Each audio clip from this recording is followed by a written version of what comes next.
So, hello and welcome everybody to a new video from Jörg from Joggler66, Hour of the Truth. This one is called National Socialism and Catholic Action and deals with chapter 10 of the book Behind the Dictators by Herbert Lehman. This is a very short chapter, so something you can probably think about a lot after reading, not while reading, because I think it will be done within 15 minutes or something.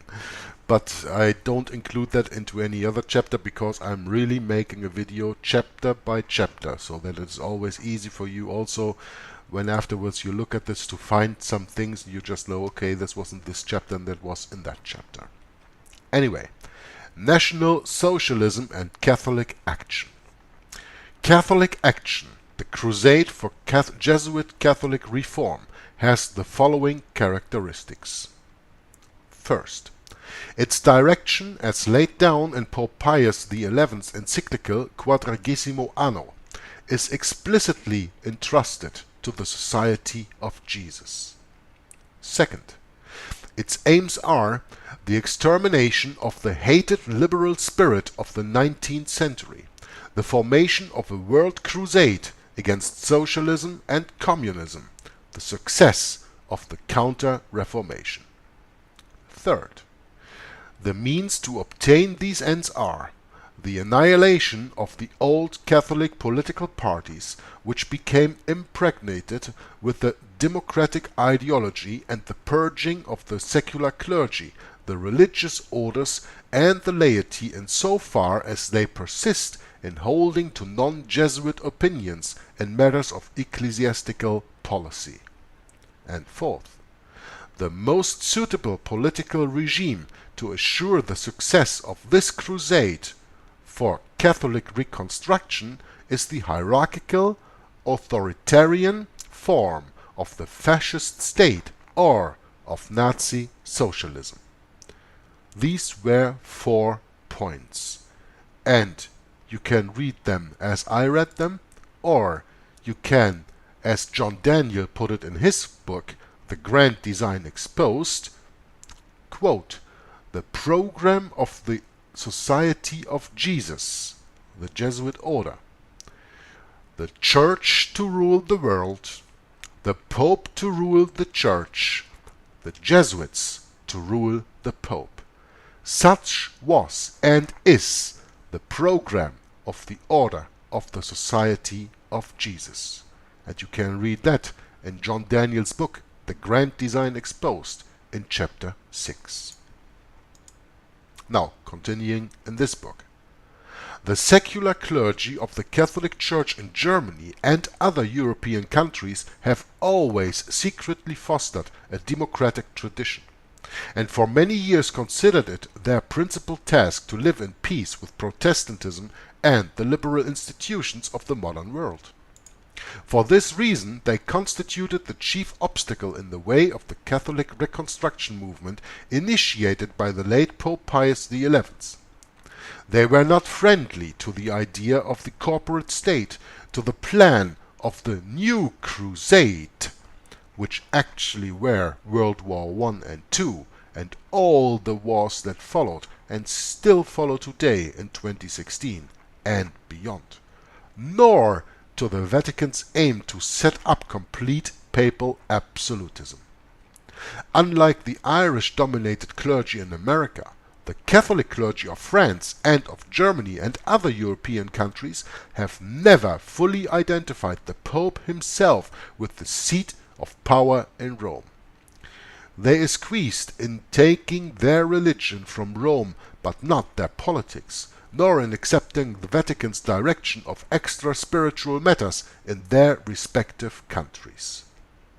In other words, they did not accept the Pope as ruler on civil affairs, meaning being emperor and head of the spiritual church at the same time.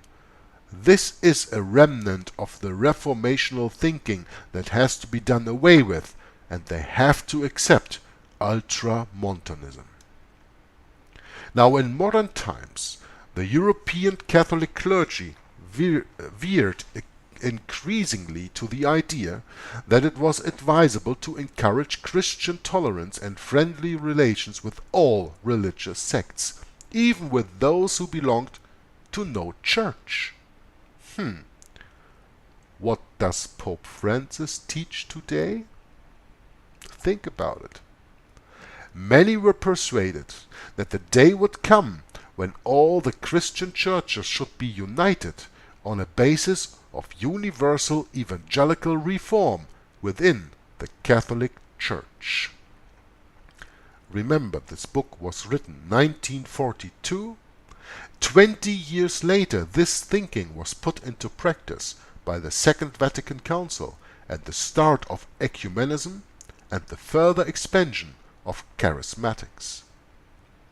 Now, this liberal reform would be aimed at the overthrow of the jurisdictional papacy with its unscriptural political Roman curia and its claims to ecclesiastical absolutism. It would be a reform against papal imperialism, against Jesuit fascist discipline and overlordship. It would aim to set up an evangelical papacy which, freed of political ambitions, would act as a center of evangelical unity for all churches of Christendom. This would indeed be true Catholic reform, a second Reformation, the setting up of evangelical Catholicism.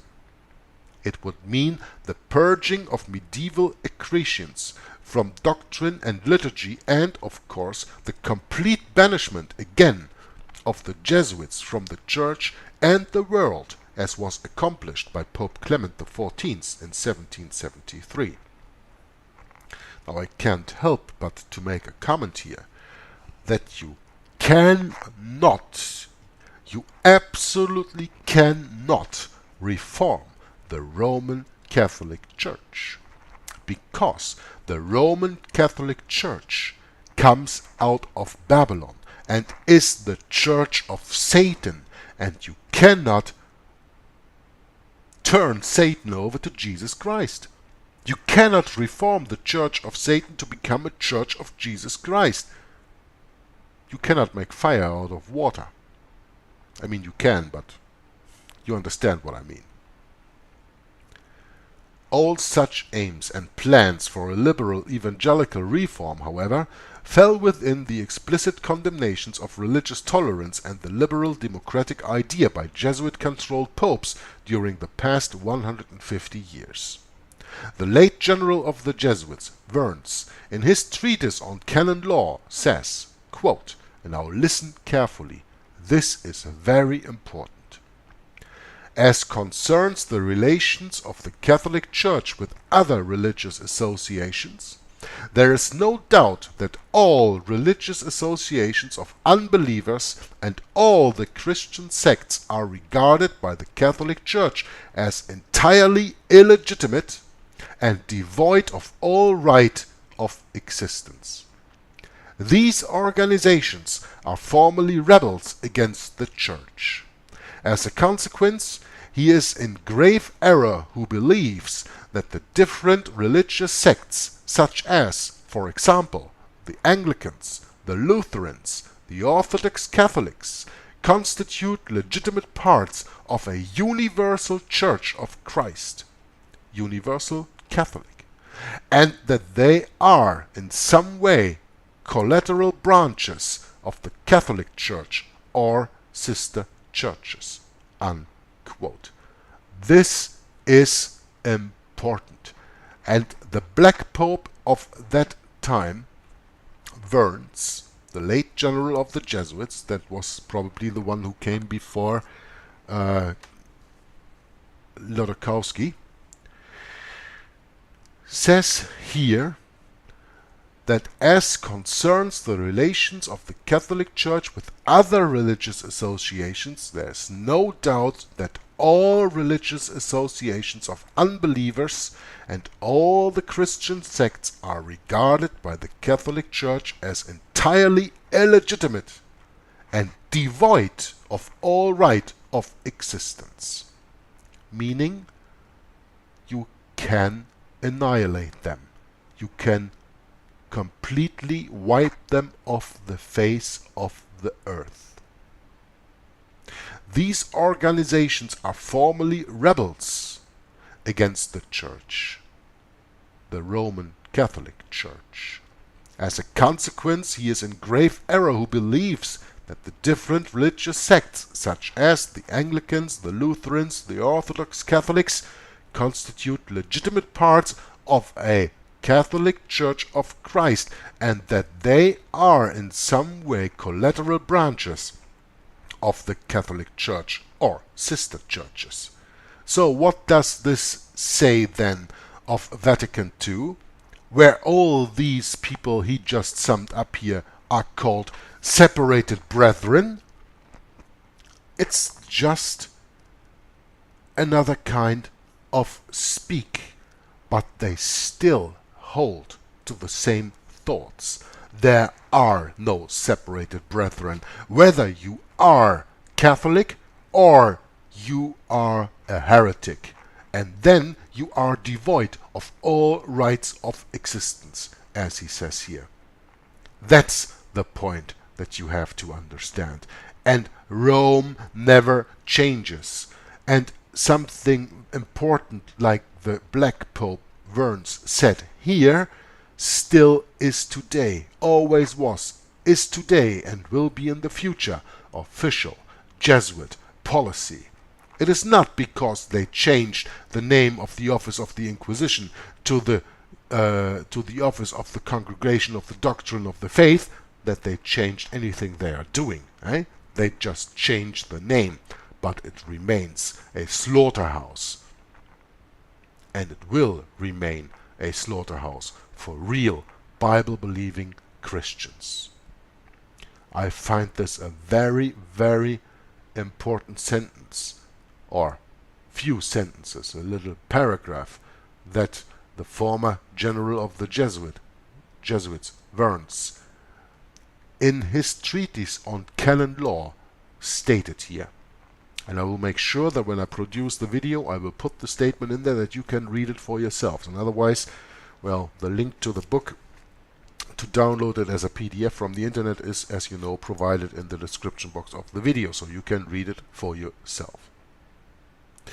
Against this hope for true Catholic reform that would have brought about a tolerant, evangelical Catholic Christian Church, that's a long sentence, evangelical Catholic Christian Church, the Jesuits swept the field for an absolutely totalitarian setup in Catholicism to go hand in hand with the Nazi-Fascist regime in the secular order. On their side, they had Hitler himself, who, as far as condemnation of religious tolerance is concerned, has always shown himself to be a better Catholic than the ordinary European priest and many bishops. In Mein Kampf, and remember, the book was written by a Jesuit father, so in Mein Kampf he upholds, in Mein Kampf the Jesuit, Father Stempfle, who wrote this book, upholds and approves of the dogmatic intolerance of the Vatican party in the Catholic Church. Like the Jesuits, he regards religious tolerance as an effective instrument for the establishment and support of the liberal aims of the Jews and Freemasons. His chief cause of complaint against the clergy of the Center Party in Germany was that they had allowed themselves to become convinced of the idea of tolerance, that they had made alliances with these deadly enemies of the Christian religion, of the Catholic religion. He holds that his principal task is the combating of this deplorable situation from which religion has suffered so much. He also condemns Protestantism for persisting in its tolerant attitude towards Judaism. He adds, however, that, quote, the believing Protestant who belongs to National Socialism could exist side by side with the fervent Catholic without his religious convictions being in any way affected thereby, unquote. This yielding of Catholics to the liberal tendencies of religious tolerance was regarded by the Jesuits as the, quote, Protestantizing, unquote, of Catholicism. To correct this, they deemed the drastic punitive measures were imperative. The late Jesuit Cardinal Billet expresses true Jesuit contempt for this yielding of the secular clergy to liberalizing tendencies, and also advocates the severity that should be meted out to them when he speaks of, quote, the poor little parish priests who fill the greater part of our religious magazines and periodicals with their speeches, seeking thereby to create a new apologetic to take the place of the miracles which the 20th century no longer understands. There are but two replies to make to this. The first is the whip, unquote. This is in perfect keeping with Mussolini's symbol of the fasces, or bundle of rods, as you can see them in America in the Congress for yourself, such as he and his Nazi partner have so ruthlessly employed to scourge Europe of every vestige of liberty and tolerance. Now it comes. Thus, Hitler's program of Catholic repression is but the carrying out of the Jesuit punitive measures and a part of the plan for Catholic reform against those members of the Catholic clergy in all countries who have opposed Jesuit hegemony over Catholic affairs. Shall I read it again? Thus, Hitler's program of Catholic repression is but the carrying out of Jesuit punitive measures and a part of the plan for Catholic reform against those members of the Catholic clergy in all countries, United States too, who have opposed Jesuit hegemony over Catholic affairs. So when in America the persecution of Christians starts, and they will also persecute Roman Catholics, do not wonder why. They will always persecute Catholic lay people who side with liberals. They will always persecute the lower clergy who have no idea of the higher agenda, and by that try even to make peace with Protestants. Those will be persecuted.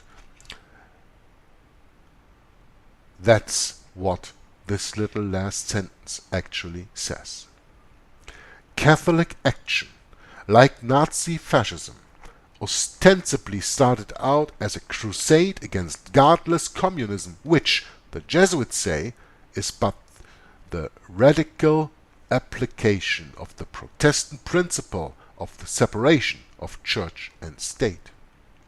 They hold that communism is the extreme of Protestantism predicted by the Jesuits since their founding by Ignatius Loyola to fight the Reformation of Martin Luther, and is the result of the wrong principle that the internal life of the individual is the only place where he should be allowed to seek satisfaction for his religious needs.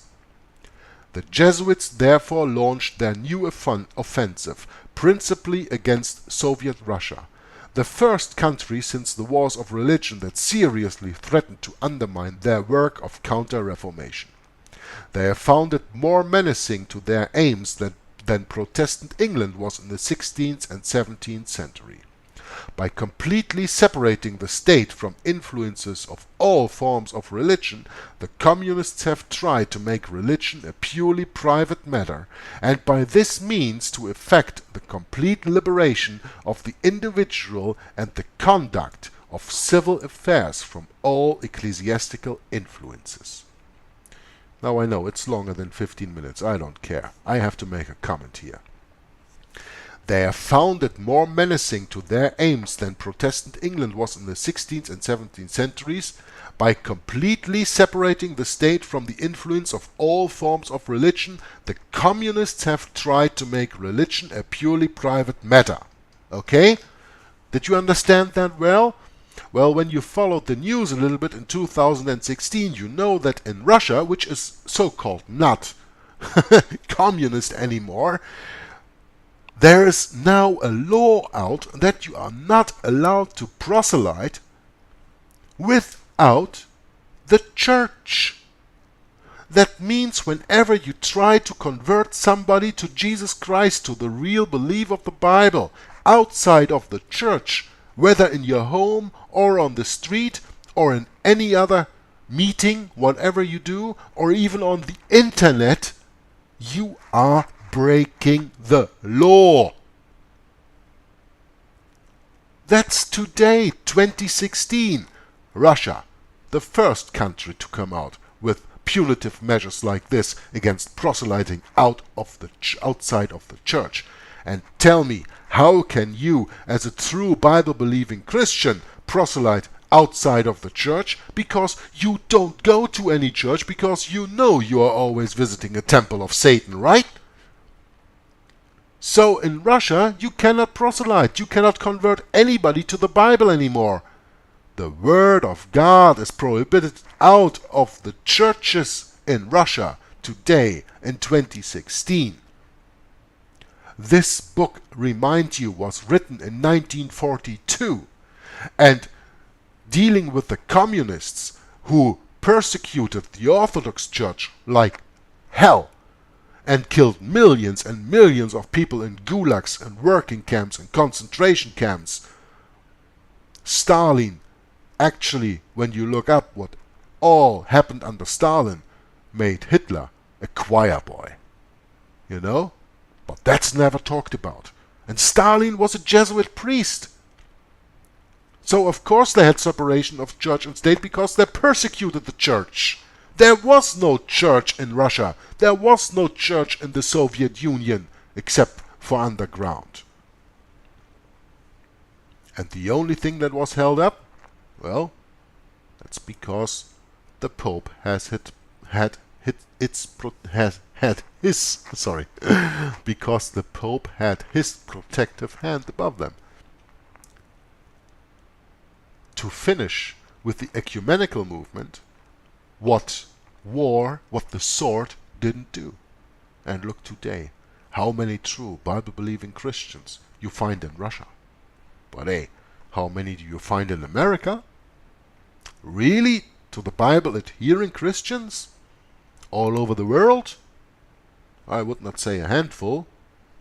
But you know, at the time of Noah, there were only 8 souls, eh? Anyway, you have to understand that what Herbert Lehman is writing here, that he probably is not that much aware of that communism actually was founded by the Jesuits, and that playing capitalism against communism is just a Jesuitical theater of ratio studiorum, and the Cold War never happened. Well, we all know that today when we study history, but by completely separating the state from influences of all forms of religions, the communists have tried to make religion a purely private matter. And that's exactly what they are doing today, with by law forbidding to proselyte. They make religion a private matter. And then, when they check your privacy, which you don't have, because the intelligence agencies all over the world watch everything we are doing, listen to every word we are saying, reading every word we are writing, watching every movie that we are watching, every movie, I mean like documentaries on the internet about Jesus Christ, for example, about this one, for example. You don't have no privacy, and then they know how to get you. And that's the agenda all behind it. Because of this, on page 59 the author continues, the Jesuits identify Protestantism and democracy with socialism and communism and seek to destroy them together with all movements to the left of fascism and Nazism, because there is no other political action that is ordained by the Jesuits than fascism, as I read to you in the Civilta Catholica. Catholic action, similar to Nazi-Fascism, will not be content with any half-hearted reform in Catholicism. Just as a brutal war campaign against democratic nations has been deemed necessary in Nazi-Fascist policy, so a brutal cleansing within the Church, even at the risk of some loss to Catholicism as a whole, is a necessary part of the Jesuit program of Catholic reconstruction. Gonzague de Reynold, who we already cited before, one of the most ardent zealots of the movement, whom we have already quoted in these pages, frankly admits that the wiping out of these Protestant tendencies, meaning liberalism and socialism, constitutes the first problem of religion, namely of Roman Catholicism, and that the new Christian regime, which will come about as a result of this desired Catholic reconstruction of the social order, will have to be fascist, since he says, quote, "Fascism has been the only successful attempt to create a new regime," unquote. And the Italian socialist L. Segni confirms this when he states that, quote, "Fascism is an epiphenomenon in keeping with the evolution of the Catholic Church as directed by the tactics of the Jesuits." Unquote.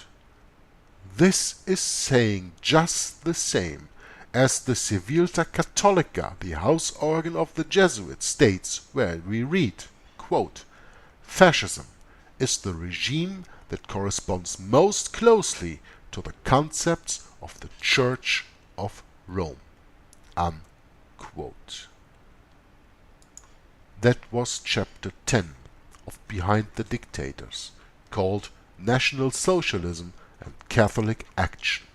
Now, open your eyes and look around in the United States of America 2016 if you see any resemblance of that what I read here in your country.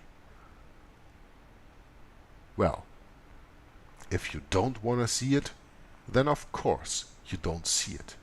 But he who has eyes to see and ears to hear, he can see.